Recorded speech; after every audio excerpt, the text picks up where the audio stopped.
ನಮಸ್ಕಾರ. ಜಿನಿ ನ್ಯೂಸ್ ವೀಕ್ಷಕರಿಗೆ ಸ್ವಾಗತ.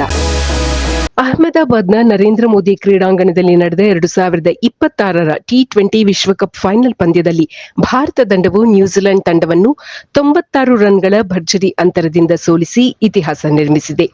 ಈ ಗೆಲುವಿನೊಂದಿಗೆ ಭಾರತವು ಸತತ 2ನೇ ಬಾರಿಗೆ ಟಿ20 ವಿಶ್ವಕಪ್ ಗೆದ್ದ ವಿಶ್ವದ ಮೊದಲ ತಂಡ ಎಂಬ ಹೆಗ್ಗಳಿಕೆಗೆ ಪಾತ್ರವಾಗಿದೆ. ಟಾಸ್ ಸೋತು ಮೊದಲು ಬ್ಯಾಟಿಂಗ್ ಆರಂಭಿಸಿದ ಭಾರತ ನಿಗದಿತ 20 ಓವರ್ಗಳಲ್ಲಿ ಬೃಹತ್ ಮೊತ್ತವನ್ನು ಕಲೆ ಹಾಕಿತು.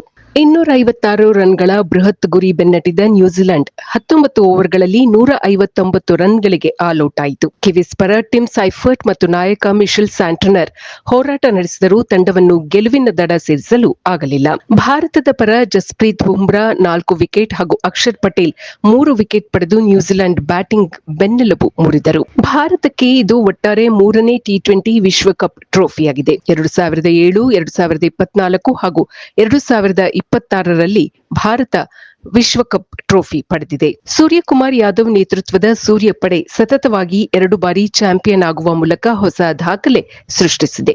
ಈ ಹಿಂದೆ 2024ರಲ್ಲಿ ರೋಹಿತ್ ಶರ್ಮಾ ನಾಯಕತ್ವದಲ್ಲಿ ಭಾರತ ಪ್ರಶಸ್ತಿ ಗೆದ್ದಿತ್ತು. 2007ರಲ್ಲಿ ನಡೆದ ಚೊಚ್ಚಲ ಟಿ20 ವಿಶ್ವಕಪ್ನಲ್ಲಿ ಭಾರತ ತಂಡವು ಮಹೇಂದ್ರ ಸಿಂಗ್ ಧೋನಿ ನಾಯಕತ್ವದಲ್ಲಿ ಪಾಕಿಸ್ತಾನ ತಂಡವನ್ನು ಮಣಿಸಿ ಚಾಂಪಿಯನ್ ಆಗಿತ್ತು. ವೆಸ್ಟ್ ಇಂಡೀಸ್ ಹಾಗೂ ಇಂಗ್ಲೆಂಡ್ ತಂಡಗಳು ತಲಾ 2 ಬಾರಿ ಚಾಂಪಿಯನ್ ಪಟ್ಟ ಅಲಂಕರಿಸಿವೆ.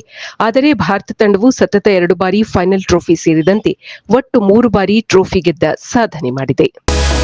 ಈ ದಿನದ ನಿರಂತರ ಸುದ್ದಿಗಳಿಗಾಗಿ ವೀಕ್ಷಿಸುತ್ತಿರಿ ಜಿನಿ ನ್ಯೂಸ್. ನಮಸ್ಕಾರ.